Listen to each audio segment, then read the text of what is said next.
Shalom saudara, terima kasih Rudi dan teman-teman. Saya juga mau menyapa di mana saja Bapak Ibu mengikuti ibadah ini, baik di mobil, baik di rumah, ya, baik di perusahaan. Hari-hari ini saudara kita butuh kasih karunia dan anugerah Tuhan. Kalau bisa berkumpul bersama-sama itu sesuatu yang luar biasa. Karena tema kita bulan Juli ini sampai ke depan adalah bertekun dalam persekutuan. Jadi saya ingin mengajarkan hari ini persekutuan seperti apa yang Alkitab maksud buat saya dan saudara. Karena ketika saudara memahami kualitas persekutuan yang Tuhan inginkan, saudara akan melakukannya beda. Tapi saya mau bilang saudara, persekutuan antara suami istri, orang percaya, tidak mungkin kita lakukan menurut standar Tuhan kalau bukan dengan kekuatan Roh Kudus. Jadi saya mau dorong saudara, ya, apa-apa andalkan Tuhan, pikirkan, doakan. Kalau ada yang HP-nya nggak bisa di silent, mohon dibantu supaya HP-nya semua di silent. Oke. Saudara, saya saja gara-gara persiapan khotbah ini baru mengerti dalam apa sih maknanya persekutuan. Luar biasa saudara, ketika kita pahami dan kata kuncinya adalah kita mampu melakukan persekutuan. Sampai sejauh mana? Sampai hubungannya seakrab Yesus dengan Allah Bapa. Jadi sesama orang percaya mampu bersekutu, hubungan kasih yang dalam, sampai tingkatannya sama seperti Yesus dengan Bapa. Yohanes 20, jadi saudara kita bisa membangun ke arah situ. Bukan oleh kuat dan gagah kita. Juga tidak harus berjuang karena Roh Tuhan sudah ada di hati kita. Jadi kita tinggal merelakan, mati ego. Kalau saya adalah Yesus, bagaimana saya menghadapi anak saya, istri saya, suami saya, keluarga saya, situasi yang demikian, partner bisnis saya, bos saya. Sehingga saudara bisa mengenakan pikiran dan perasaan yang terdapat juga dalam Kristus Yesus. Waktu Penatua berdoa dan Pak Heri mengusulkan ayat ini, kita semua setuju, maka saya mulai selidiki surat Filipi.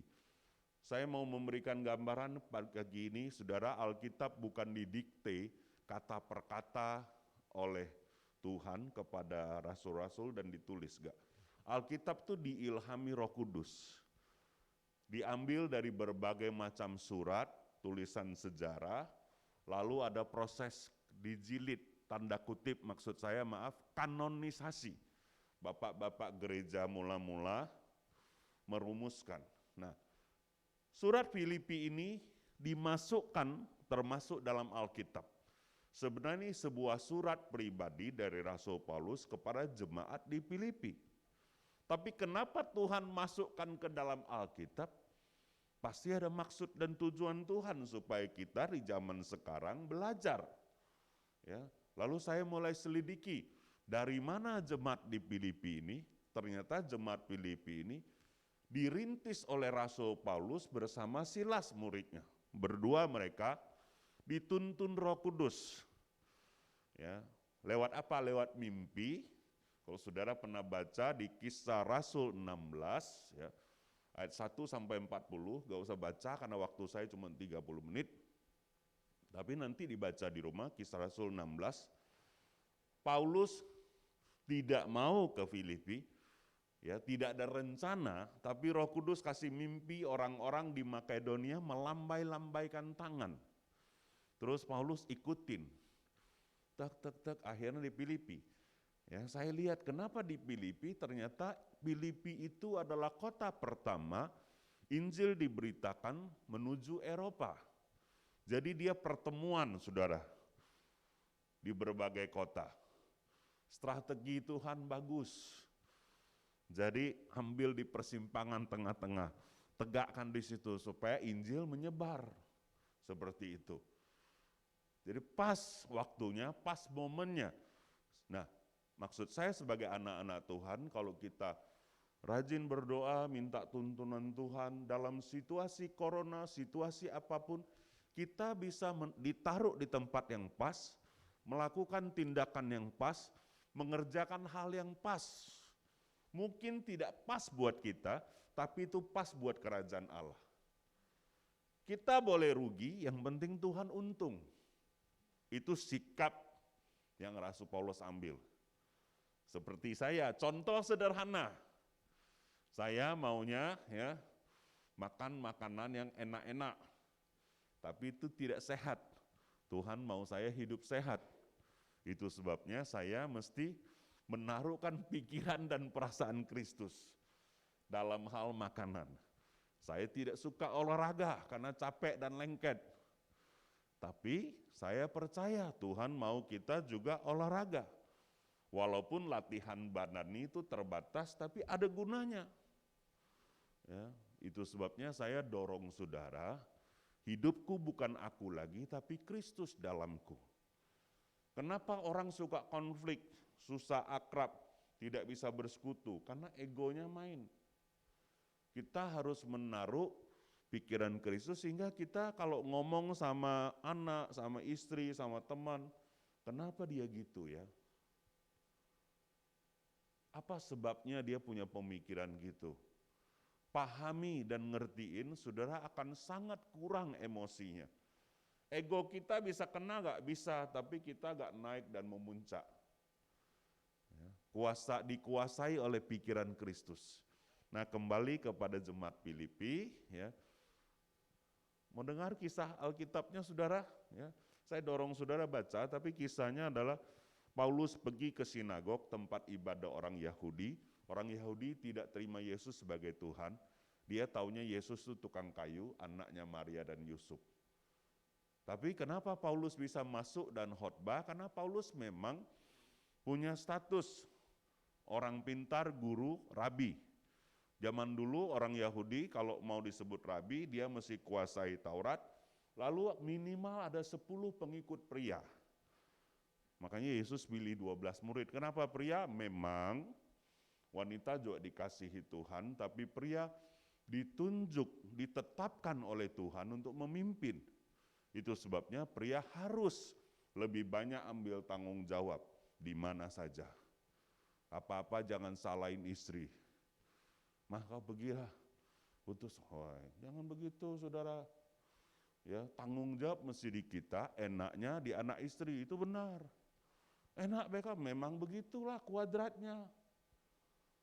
Karena kita memang pemimpin. Ya. Pemimpin mesti mengayomi, melindungi. Oke. Lalu jemaat itu dirintis, saudara, ternyata tidak ada pria yang ditemukan, akhirnya di pinggir pantai, ditemukanlah wanita yang sedang persekutuan doa, pemimpinnya namanya salah satunya Lydia. Dia businesswoman, jual kain ungu. Lalu dia terima Yesus, dia undang Paulus ke rumahnya, dibaptis, Paulus tinggallah. Dari situlah mulai pemuritan, atau persekutuan, atau bahasa Yunaninya koinonia. Kalau saudara sering dengar, tugas gereja ada 3, diakonia, koinonia, marturia. Ya. Itu bukan bahasa planet, itu cuma bahasa Yunani. Jangan alergi. Ya. Diakonia ya kita tahu lah ya, bantu orang miskin, susah dan sebagainya, kerjain. Marturia itu nginjil, pergi jadikan semua bangsa muridku. Koinonia itu bersekutu. Lalu saya baca banyak gereja yang bilang praktekkan koinonia itu lingkungan, ya pergi ikut doa, komsel. Ternyata koinonia itu bukan sekedar habis ibadah minum kopi bersama, ngumpul-ngumpul, tidak begitu. Koinonia itu dalam maksudnya.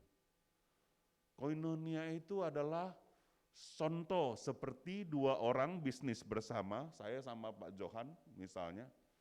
Kalau saya bangkrut, Pak Johan bangkrut. Kalau saya untung, Pak Johan untung. Sekelompok orang yang bersama-sama punya nasib, tujuan, dan kepentingan bersama. Itu koinonia, saudara. Lalu koinonia yang paling jelas lagi apa? Bayi kembar Siam. Bayi kembar Siam yang tidak dapat dipisahkan, nah itu yang disebut koinonia. Mereka saling tergantung sama dengan yang lain. Itulah koinonia, itulah persekutuan yang Tuhan maksud. Saya baru ngerti, oh kenapa mesti pakai kata bertekun, karena persekutuan itu sakit. Banyak pengorbanan, ya kan saudara? Kalau mau sama-sama, misalnya saya ajak waktu itu sekelompok orang jalan, ya, ada yang sukanya daging, ada yang sukanya sayur, ada yang sukanya pantai, ada yang sukanya gunung, berantem terus, ya kan? Pokoknya semua merasa penyerahan hak, wah disalib demi Kristus, tapi karena ikut koahyong, tidak berani melawan, ya kan? Saya juga rasanya disalib untuk menyesuaikan begitu banyak orang. Ternyata saudara, persekutuan sejati itu kalau orang nggak mau mati ego, menderita. Rasanya kita terus berkorban. Saudara pernah alami? Ya, kok apa-apa aku terus. Wah, anak-anak sering ngomong begitu, terutama anak remaja. Aku cuci piring aku, buang sampah aku, semua salahnya aku. Yang benar Titi. Atau sebaliknya, yang benar kok aku terus yang kena. Pernah begitu saudara? Nah makanya kita mesti ngerti makna dari persekutuan. Harus tekun, terus menerus. Nah apa yang saya mau ceritakan, Paulus tidak lama setelah itu dipenjara. Karena dia beritain Yesus Tuhan, orang Yahudi gak senang. Ya, Tuhannya cuma satu, Yahweh. Si Paulus ini ngomong anak tukang kayu Tuhan, sesat dia. Wah, mau dianiaya di penjara. Nah, di penjara biasa saudara pernah baca kan, tengah malam Paulus nyanyi sama Silas. Mungkin lagunya gak tahu apa, kami memuji kebesaran. Pintu penjara semua terbuka, belenggu terlepas. Kepala penjara di Filipi stres. Tengah malam dilaporin, semua pintu terbuka dewek bos. Dia mau bunuh diri, lalu Paulus teriak, jangan bunuh diri, kami tidak lari. Nah, bingung kepala penjaranya, baru ini tahanan sudah dilepas semua, belenggunya tidak lari.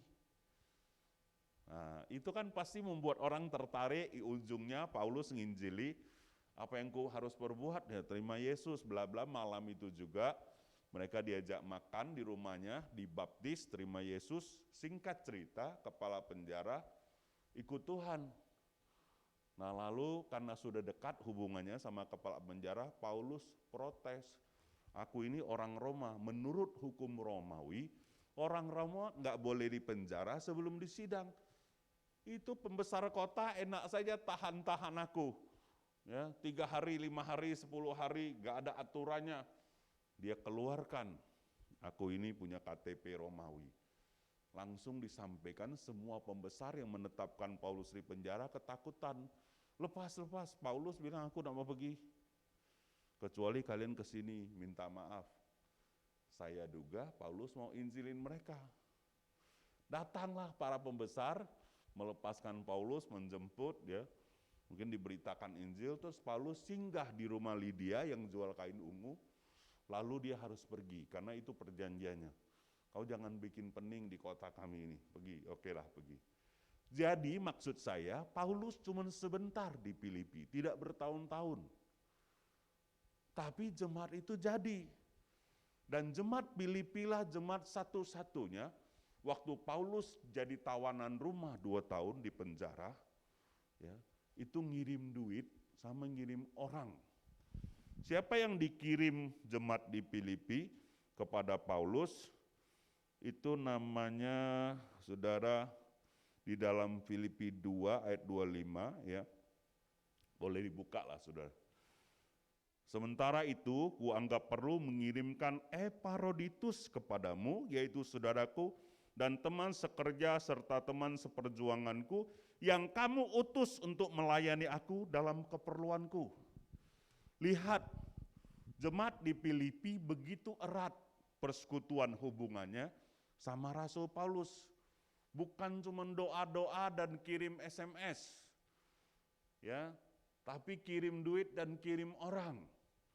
Makanya paling banyak di Filipi ini, di surat yang singkat, Paulus ngomongin koinonia. Kalian mesti bersekutu. Karena ancaman masalah dari jemaat Filipi ini, mereka mau pecah. Sama-sama cinta Tuhan tapi beda gaya kerja, dugaan saya. Jadi Paulus kasih nasihat. Caranya gimana? Tinggal dalam Kristus, miliki pikiran dan perasaan Kristus. Jadi kuncinya kita bisa bersekutu erat dengan keluarga, dengan saudara, dengan yang lain adalah menaruhkan pikiran Kristus dalam hidup kita.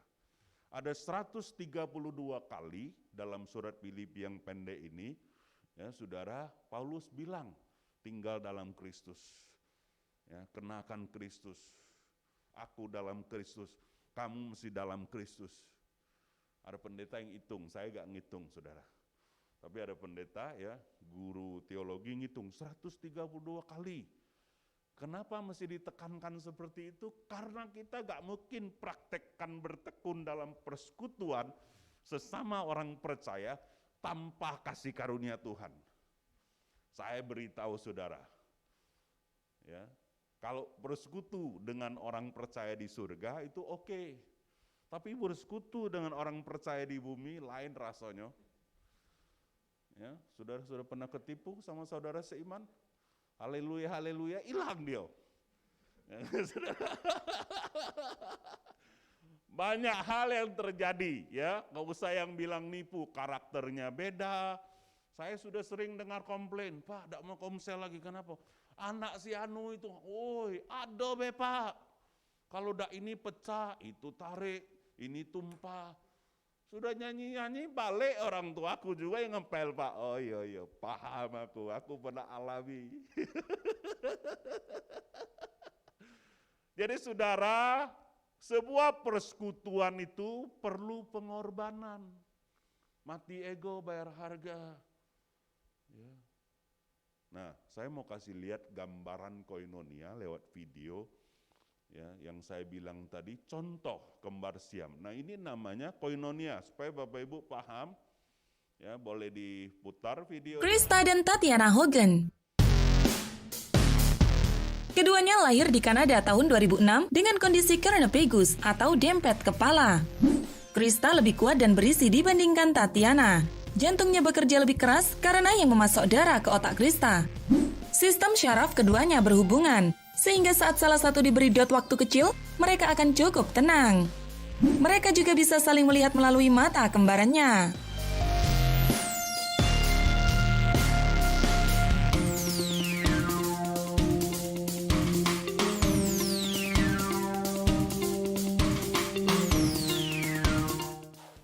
Habis, mau panjang cari di YouTube. Tapi inilah gambaran koinonia, dia bersatu, tidak bisa dipisahkan, tapi saling bergantung. Ada yang jantungnya lemah, ada yang jantungnya kuat. Ya, jadi harus saling bergantung. Yang repot itu kan kalau yang satu kebelet saudara, mau ke toilet, yang lain tidak kebelet tapi dia cium baunya. Ya, kau tunggu di luar, mana bisa tunggu di luar, ya kan saudara? Jadi inilah gambaran persekutuan kita, ya, sesama saudara seiman, suami istri. Kadang-kadang kan ulahnya orang lain, kita yang ketempuhan tahlil, ngerti ya? Kadang-kadang kita sudah baik nih, tapi ada yang bikin masalah di antara keluarga. Haleluya. Saudara alami itu, jadi kalau saudara paham, jadi gak nyesek, gak menyesal. Ya. Paulus pahami ini, kenapa dari sejarah saya membaca, waktu orang Filipi kirim satu pelayan sama duit, itu kondisi Paulus jadi tawanan rumah lebih kurang 2 tahun. Gak bisa keluar, dia takut dia lari, dia diborgol, bukan borgolnya bukan bagus kayak gitu, yang zaman besi itu saudara, kasih rantai, terus ada prajurit Roma yang ikut dia siang dan malam. 8 jam ganti satu sip. Saking orang takut, dia nyanyi-nyanyi pergi kali ya saudara. Jadi penjagaannya super ketat, bukan cuma sama penjara, tapi dirantai sama orang. Hebatnya adalah saudara, Paulus bersekutu sama orang ini. Kalau Paulus mau ke toilet, dia mau ke toilet, makan bareng. Dan sejarah mencatat, saudara, dari mana Kaisar dengar Injil? Dari prajurit yang di penjara bersama Paulus, yang jaga Paulus ini satu-satu bertobat. 8 jam ganti shift, terima Yesus. 8 jam ganti shift, bahasa roh. Nah, saudara, Paulus itu bahasa roh lebih dari murid-murid yang lain, ya kan? Adalah hal yang luar biasa kalau 8 jam bersama Paulus. Saudara akan ketepak hadiratnya, urapan, karisma, karakternya. Itulah yang disebut koinonia. Persekutuan kita membawa orang mengenal Yesus, datang kepada Tuhan. Sekarang coba bayangkan persekutuan saudara jadinya seperti apa kalau orang lihat. Kalau ada satu orang borgol, ngikutin saudara 8 jam, apa yang dia lihat? Apakah orang lihat persekutuan yang indah dalam hidup saudara, keluarga saudara, karakter saudara? Apakah saudara bisa bersekutu dengan orang yang borgol saudara 8 jam? Nah, karena kebenaran itulah Paulus praktekkan sehingga dia bilang, aku dipenjara karena Kristus tapi aku bahagia. Di Filipi itu aku bersuka cita. Terus surat yang lain, mengucap syukurlah senantiasa. Saudara mesti paham kondisi Paulus ngomong itu bukan lagi kena nomor. Lagi di penjara, di kerangkeng, lagi susah. Tapi dia bilang aku berbahagia dan aku mau nasihatin Bapak Ibu semua mengucap syukurlah senantiasa. Wih, dewa. Kenapa ayat ini perlu di zaman sekarang? Karena kita ini setiap hari baca berita yang gak menentu. Ya, lockdown, krisis oksigen, krisis ini, sebentar itu, sebentar ini. Wah, saudara, kita perlu berita Injil, kita perlu berita baik, sampaikan kabar baik. Banyak baca Alkitab lebih dari saudara baca koran, detik.com apapun itu. Boleh dibaca, tapi firman harus kuasai pikiran dan hati saudara. Itu sebabnya Paulus beda dengan yang lain. Ya. Saudara mesti hidup berbeda dengan yang lain oleh kekuatan Roh Kudus.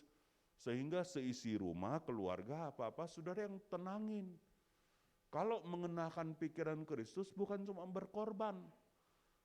Ada hikmat dan keputusan. Suatu kali saya bertemu dengan beberapa bisnismen, saya bilang, menurut saya bukan ekonom, saya pendeta, tapi menurut saya, Indonesia akan begini. Kalian lepas ini, kemudian beli ini. Dan itu kejadian, banyak kejadian. Jadi saudara lucu, saya ini hamba Tuhan, tapi yang telepon saya jarang tanya ayat. Ya kan? Tanya situasi dan kondisi Indonesia. Dari mana saya tahu? Selain saya mengamat-ngamati, saudara, saya percaya saya mengenakan pikiran Kristus. Sama seperti yang Paulus alami, saudara, dia bukan kapten kapal. Kapten kapal bilang, ini tidak masalah, belayar, aku sudah 20 tahun di sini mungkin. Tapi Paulus bilang, menurut aku ini akan karam. Kapal kita akan bahaya. Akhirnya siapa yang terbukti? Paulus yang terbukti. Kenapa dia bisa kalahin kapten kapal? Karena Roh Kudus kasih tahu dia. Ya, dia mengenakan pikiran dan perasaan Kristus. Jadi kalau kita terbiasa mengenakan pikiran dan perasaan Kristus, saya beritahu Bapak Ibu, bukan cuma penderitaan, tajam keputusan kita itu. Hikmat kita bagus. Dalam situasi sulit, berkali-kali saya mau memuliakan Tuhan buat itu. Saat keputusan bangun gereja atau sekolah, doa, puasa gak dapet, saya cari Tuhan, kami sama-sama. Terus Tuhan kasih hikmat, bangun sekolah. Saya ditanya sama penatua yang lain, 10 orang. Saya jelaskan, kenapa mesti bangun sekolah, apa dasarnya. Dan semua uji 3 bulan, akhirnya setuju, saudara. Dari mana duitnya? Itu yang kedua, saudara. Kita butuh 2M. Sedangkan kas gereja ada 50 juta. Saya tanya Tuhan lagi, Tuhan kalau kau adalah aku, duit cuma 50 juta, mau bangun sekolah, kau kan kayak yang suruh Tuhan, kasih tahu aku kayak mana. Langkah-langkah jelas, jadi bukan dengan iman, nubruk saja, tidak begitu. Abraham keluar dari Ur Kasdim dengan iman, tapi punya planning yang jelas. Kalau main terubuk saja itu bukan dengan iman, itu nekat. Saudara mesti paham, kalau saudara mau melangkah dengan iman, oke, tidak divaksin dengan iman. Tanya sama Tuhan, kenapa gak divaksin? Apa dasar ayatnya? Kalau saya sarankan saudara, jika memungkinkan segera divaksin. Itu yang benar, saudara. Saya aja gak boleh divaksin karena ada penyakit autoimun, tapi saya lagi konsul dokter supaya saya bisa divaksin. Ya. Jadi Bapak Ibu, jangan nekat. Pakai hikmat, pakai iman. Tuhan kita itu jelas. Saya dorong saudara ya banyak baca Alkitab dan bertekun dalam persekutuan lewat mengenakan pikiran dan perasaan Kristus. Oke, mari kita lihat sekarang ya, Filipi pasal 2 mulai dari ayat yang pertama sampai ke-5.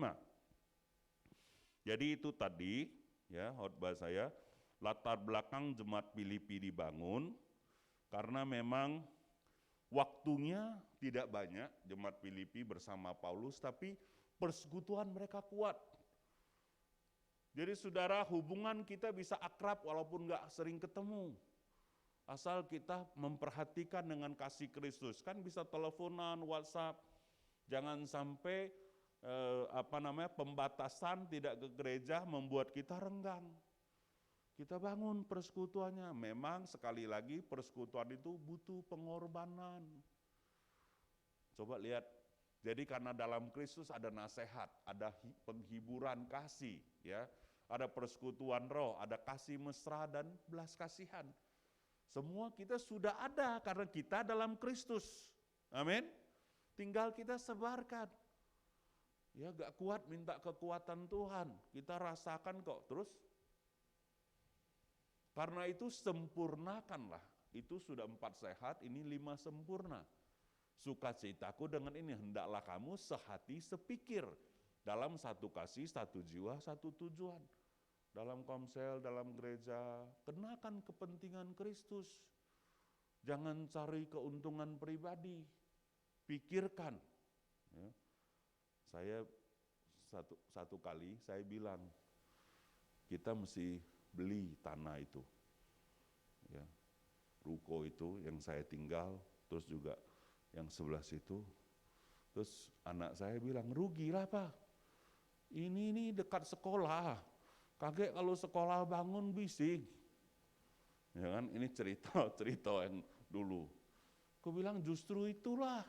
Papa pikir di situ, karena bising, orang protes, jadi kita jadi temeng di situ. Supaya kerajaan Allah dikembangkan, izin sekolah keluar. Oh, macam itu cara berpikirnya. Itu lain. Saudara, perhatikan ya. Jadi cara orang berpikir dan bertindak, kita tahu nih manusia wataknya bagaimana. Saya bukan orang bodoh. Saya juga tahu kalau dekat gereja, dekat sekolah itu bising. Ya kan? Tapi ini kan antisipasi. Makanya sekelilingnya ini harus orang-orang yang beriman, yang rela, saudara. Kalau mau kita aja yang enak dan menang, bagaimana kerajaan Allah bisa dikembangkan? Ternyata ketika saya ambil, di belakangnya gereja bikinin taman, ada kafe cherry yang indah. Tempatnya luas, ya kan, kasih karunia. Ada banyak kasih karunia juga yang kita terima, jadi tidak semata-mata pengorbanan.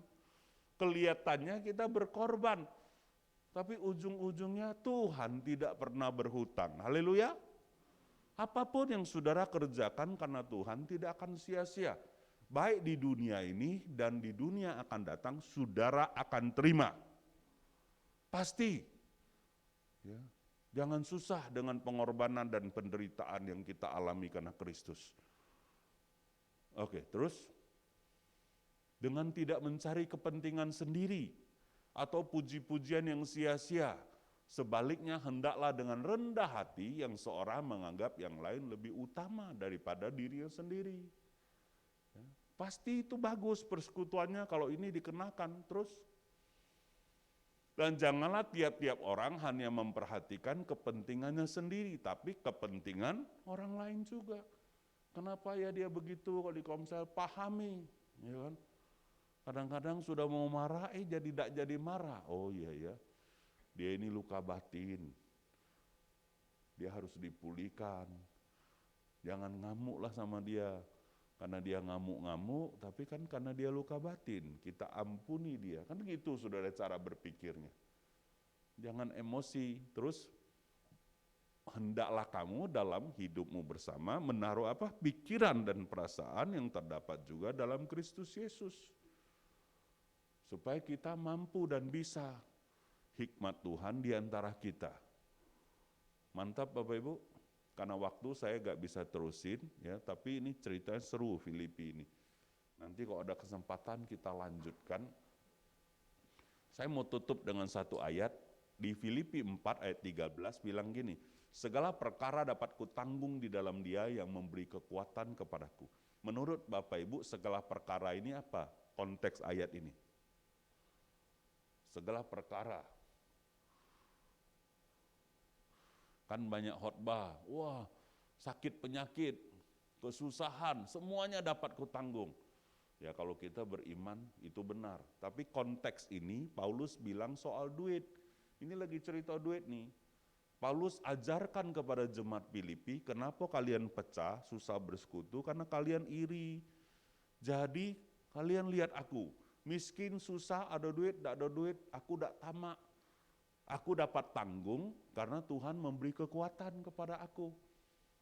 Itu dia, ini bicara soal money, piti. Ya, ayat 12 coba lihat. Jadi ayat ini segala perkara ini bicara soal duit. Kita walaupun kaya atau miskin kita dapat tanggung. Aku tahu apa itu kekurangan, aku tahu apa itu kelimpahan. Dalam segala hal, dalam segala perkara tidak ada sesuatu yang merupakan rahasia bagiku. Baik dalam hal kenyang, cukup makan melimpah, maupun dalam hal kelaparan. Baik dalam hal kelimpahan maupun dalam hal kekurangan. Itu sikap kita terhadap kondisi ekonomi. Jangan ngeluh terus. Tuhan pasti bisa cukupkan, itu kata Rasul Paulus. Tapi thank you untuk uang yang kalian kirim, supaya kalian diberkati. Ya. Jadi surat Filipi ini adalah surat terima kasih, say thank you, dan kemudian nasihat-nasihat supaya jemaat bersatu melakukan koinonia, persekutuan. Jadi mulai hari ini mau praktek ke arah situ, ya. Mari kita semangat untuk praktek bersekutu. Jangan lihat kelemahan-kelemahan dari teman kita, rekan gereja. Praktekkan ini supaya persekutuan kita mendatangkan berkat buat kita dan orang lain. Bisa dipraktekkan? Ya? Oke, mari kita berdoa. Bapak terima kasih untuk hari ini, hamba-Mu sudah sampaikan isi hati-Mu. Biarlah firman-Mu bekerja di hati pikiran tiap-tiap kami. Oleh kasih karunia, kami dimampukan mempraktekkan firman-Mu. Persekutuan kami yang manis akan menghasilkan kekuatan yang luar biasa. Di dalam nama Yesus Tuhan. Amin. Kita mau bersekutu juga dengan tubuh dan darah Kristus. Saya serahkan ke Pak Kas. Ya. Ini salah satu koinonia kita dengan Yesus. Oke. Sudah ada mic. Terima kasih. Terima kasih buat hambanya Pak Hayong telah menyampaikan firman Tuhan kepada kita di pagi hari ini. Baiklah Bapak Ibu, kita persiapkan hati dan pikiran kita akan melakukan persekutuan dengan tubuh dan darah Kristus. Kita angkat nyanyian sembari tim perjamuan boleh membagikan roti dan anggur.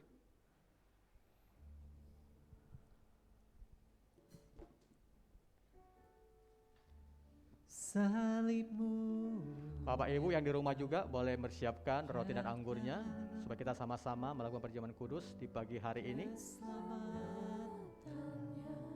Besar bagimu. ku berdiri menyaksikan Kau setia dan hidup dalam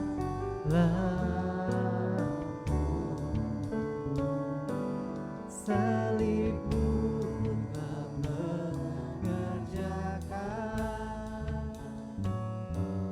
keselamatan yang besar bagiku.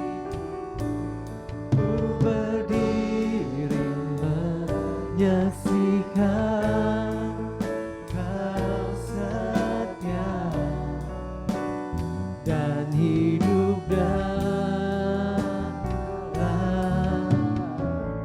salibmu, salibmu yang mengerjakan keselamatan yang Bagi kita yang sudah, mari kita sama-sama pakai berdiri Bapak Ibu. ku berdiri menyaksikan Kau setia dan hidup dalam Sekali lagi. salibmu yang mengerjakan keselamatan yang besar bagiku.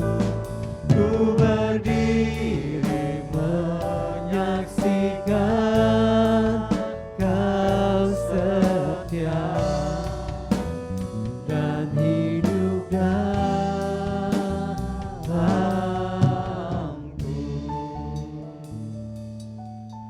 Terima kasih ya Tuhan Yesus di pagi hari ini atas kesempatan yang Kau berikan kepada kami ya Tuhan. Kami boleh bersekutu dengan tubuh dan darah-Mu. Kami boleh mengingat kembali ya Tuhan pengorbanan-Mu 2000 tahun yang lalu. Engkau mati bagi kami ya Tuhan Yesus. Sehingga kami Tuhan boleh layak di hadapan-Mu. Kami boleh ada di pagi hari ini ya Bapa. Di tangan kami ya Tuhan ada roti dan anggur ya Bapa di surga. Engkau memberkati ya Tuhan Yesus. Kami percaya Tuhan ketika makan dan minum ya Tuhan, tubuh dan darah-Mu ada kuasa-Mu yang mengadas tubuh kami, memberikan kelepasan, kebebasan, bahkan kemerdekaan atas hidup kami ya Tuhan. Berkati roti dan anggur ini dalam nama Tuhan Yesus. Mari, baiklah Bapak Ibu, mari angkat roti tangan kananmu. Demikianlah firman Tuhan. Sebab apa yang telah kuteruskan kepadamu telah aku terima dari Tuhan, yaitu bahwa Tuhan Yesus pada malam waktu Ia diserahkan mengambil roti. Dan sesudah itu Ia mengucap syukur atasnya, memecah-mecahkannya dan berkata, inilah tubuhku yang diserahkan bagi kamu, berbuatlah ini menjadi peringatan akan aku. Bukankah roti yang kita pegang ini merupakan persekutuan kita dengan tubuh Kristus? Mari kita makan dengan iman dalam nama Yesus.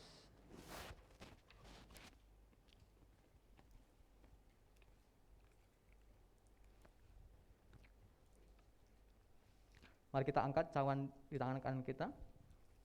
Demikianlah firman Tuhan. Demikian juga Ia mengambil cawan sesudah makan lalu berkata, cawan ini adalah perjanjian baru yang dimeteraikan oleh darahku. Perbuatlah ini setiap kali kamu meminumnya menjadi peringatan akan aku. Bukankah anggur yang kita pegang ini merupakan persekutuan kita dengan darah Kristus? Mari kita minum dengan iman dalam nama Yesus.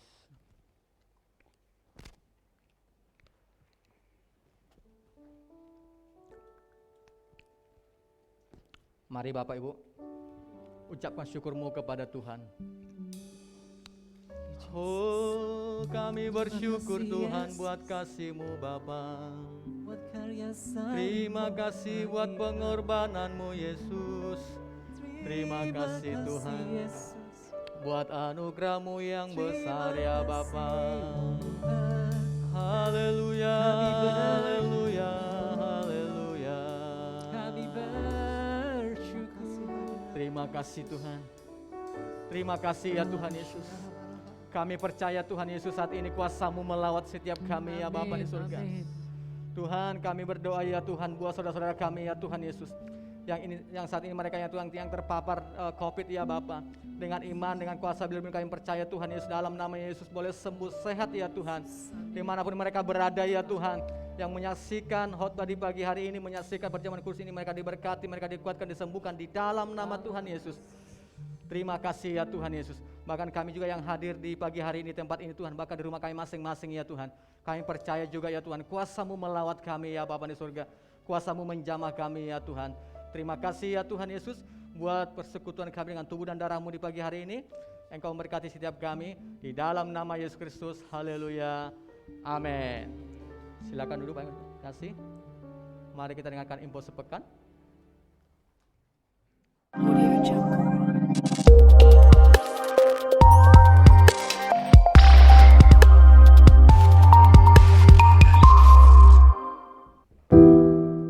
Telah berpulang ke rumah Bapa di surga, Ibu Huang Xiuxiang, ibunda dari Ibu Nidia.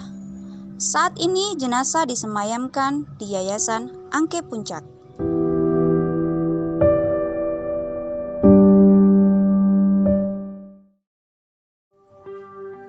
Akan diadakan pemberkatan nikah untuk pasangan Saudara Hasan Bakri Irawan dan Saudari Felicia Akmel pada hari Rabu 7 Juli 2021 di Jakarta.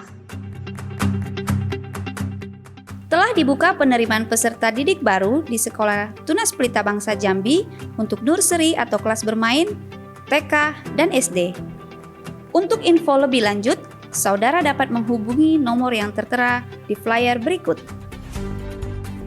Akan diadakan doa puasa pelayan pada hari Sabtu, tanggal 10 Juli 2021 pada jam 12 siang di Sekretariat Pelita, Ruangan Anggrek. Kami mengucapkan selamat ulang tahun kepada Bapak Ibu Saudara di sepanjang minggu ini.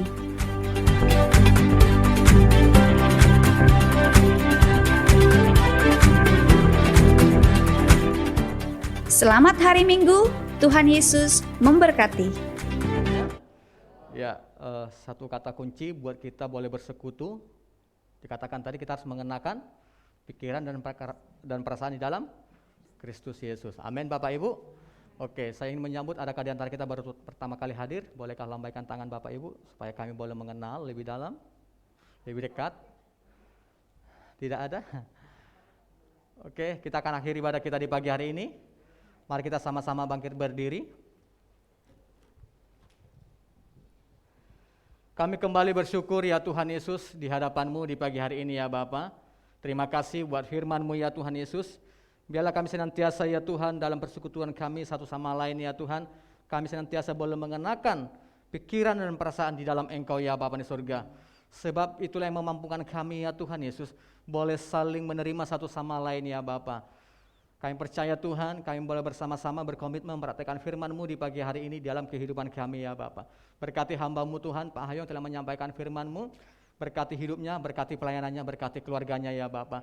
Bahkan hamba berdoa juga ya Tuhan Yesus, sidang jemaat-Mu Tuhan yang hadir di pagi hari ini. Engkau memberkati setiap kehidupan mereka ya Tuhan. Segala pergumulan mereka ya Bapa di surga, beban hati dan pikiran mereka ya Tuhan. Kami percaya Engkau menjadi jawaban atas setiap yang kami rindukan, yang kami doakan di dalam Engkau ya Bapa. Terima kasih juga ya Tuhan Yesus setiap persembahan yang kami bawa di pagi hari ini.